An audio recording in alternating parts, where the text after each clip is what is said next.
Hello everyone, today we are talking about Suzuki Book 2, number 9, Scene from Witch's Dance by Niccolo Paganini. Paganini is the revolutionary violin virtuoso and composer. He composed so many violin pieces and totally transformed violin playing to a whole new level. All right, this piece, Witch's Dance, is a very dazzling virtuoso piece. In here, we're only doing the theme, which is very manageable. Now, in this theme, we're dealing with mainly two different bowing. One is hooked dotted rhythm, the other one is the triplet. And the key is in the G major. So I think the best we use G major scale first. You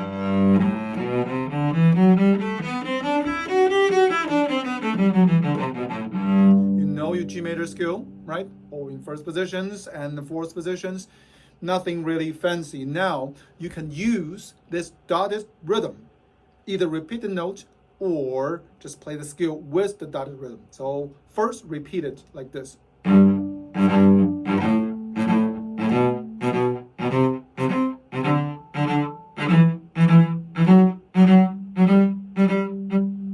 Or you can do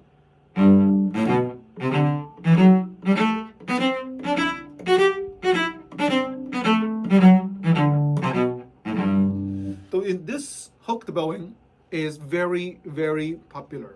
We're going to play this kind of bowing in orchestra, in chamber music, in solo repertoire. Okay, I just did the Joseph Merck number 20 in the beginning is the same. Yeah, so and so it's very popular bowing. So really know how to do this well.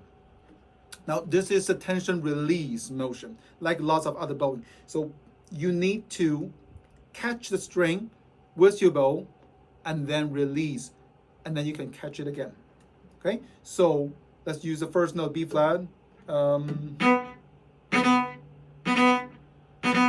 First, you need to catch the string with your bow. Start from your favorite place, which is the balance point, right? So use the balance point for mezzo forte and forte. Yeah, the most comfortable point of the bow and most easy part to get a good sound. So do use your balance point. Now catch the string from the treble side, which is on the left side of the string. Thinking about you doing like piscato, you're going to the left side and catch the string. Don't try to press. When you press, you get this kind of very aggressive, crunchy sound, right? So grab the string or bite the string, yeah, and release. And then you can bite again, and then bite again. So if you want to do this motion well, you have to have good connection from the fingertip to the frog. So you can have this very quick release from the fingertip to the bow, and the bow is very sensitive to transpose this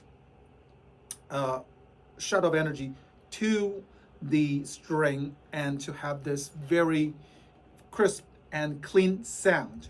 So all this, if you check my other videos, all this bow exercise is very important in here. So if you practice those bow exercise and you have the flexibility from your joint, now you will reap the result. You will reap the benefit from all this exercise. Okay, so once you master the dotted rhythm, then you can go into the triplet, and you can use the bow for, you can use the G major scale for this triplet bowing as well.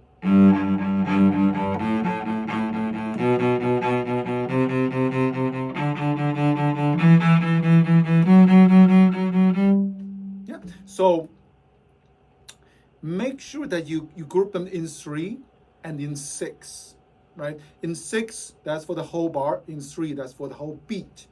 And don't try to to play every single note.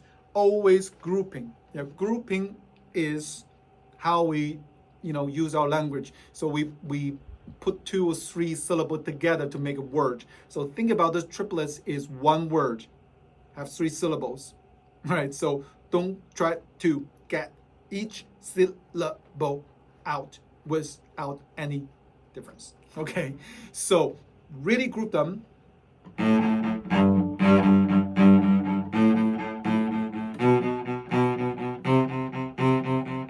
Yeah. Now there is some position change for the left hand, namely the second position. So from bar 17, you're gonna go departure from your very secure first position to second position, which is the first finger on C and second finger on the D. Stay. Stay.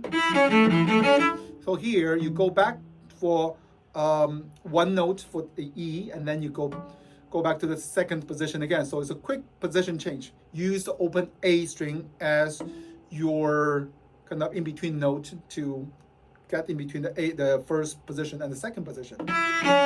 Back, second, stay. Right? So do it very slowly. Check the D with open D. And then you can check the A with open A. And then you can check D and A together. Those are supposed to be the perfect 4s in between.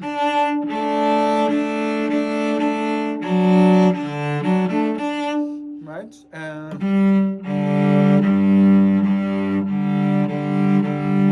Really check the note, right?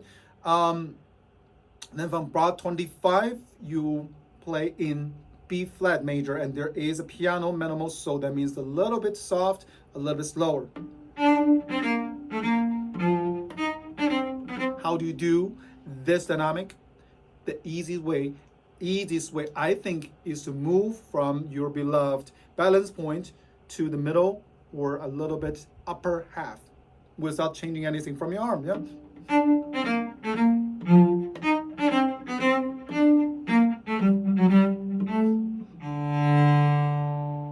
Yeah, and then when you encounter this pause or this fermata, really make this a little bit more suspense.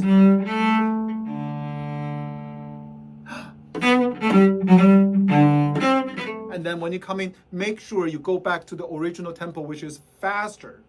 Yeah, which is no faster. And then you give this metal forte dynamic. And also there is a accent on the second bar. Every other bars almost.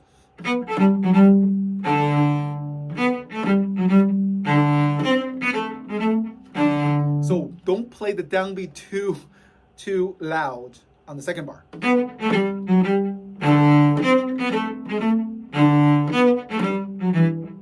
Now no accent on this one, yeah?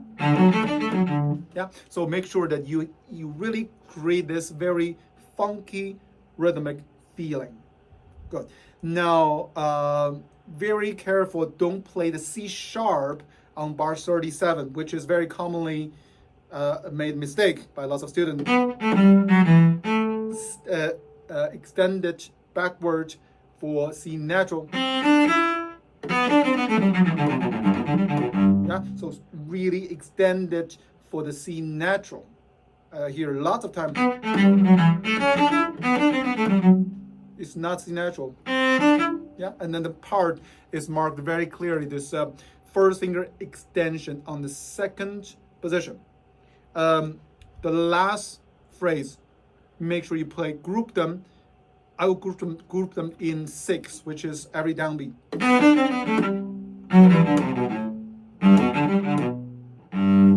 In this way, it sounds more flowing and it sounds more virtuoso.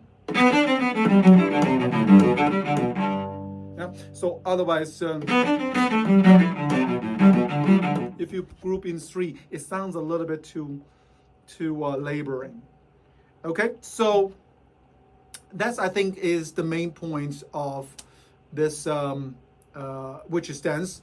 And make sure the G sharp. Make sure you have nice extension on your pinky there, right? So thank you very much. Happy practice.